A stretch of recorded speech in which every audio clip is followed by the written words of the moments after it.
Hey YouTubers, this is a quick tip on a Maytag Neptune wash machine. Now, if you notice that you have hot and cold water coming out that's irregular, usually the cold water is flowing less. What you can do is go hot water, and then you should see the flow of the hot water coming out while you're doing a wash fill. Then switch to cold water. And you will notice a different. From my case, there was a big difference. There was a trickle of cold water in comparison to hot water. So you can do it quick while the wash machine is filling. You can go hot and see how much water is flowing out, and then go cold and see how much water is flowing out, and compare. And in my case, the hot water was like 5 times flowing more than the cold. So in my warm cold water setting, I never had really warm, I always had hot. So because I was more hot water flowing. So what was the cause of this? Well, it's a valve on the back. This is the water inlet where the water goes in, and there's a screen here, and I just looked in the screen and it was plugged solid. And I took a plier and I yanked this little screen out. I'm still in the process of cleaning it, but I got most of the crap out. But you'll still see some stuff in there. I'm gonna try and get on the sink and scrub the rest of it out with a toothbrush or something. So this is plugged pretty solid. This is my cold water, and this is the hot, that's the cold.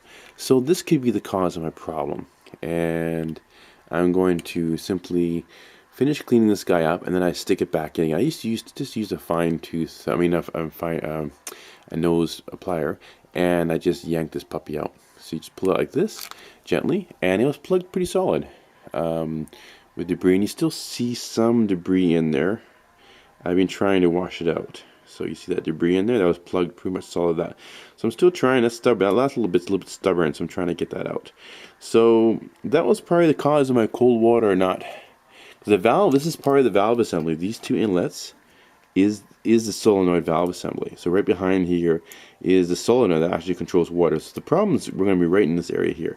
So yeah, give that a try, and that might fix your hot cold water problem. And it could be a problem in the hot water well, but for most of the things I'm reading on the internet, people seem to be having problems with cold.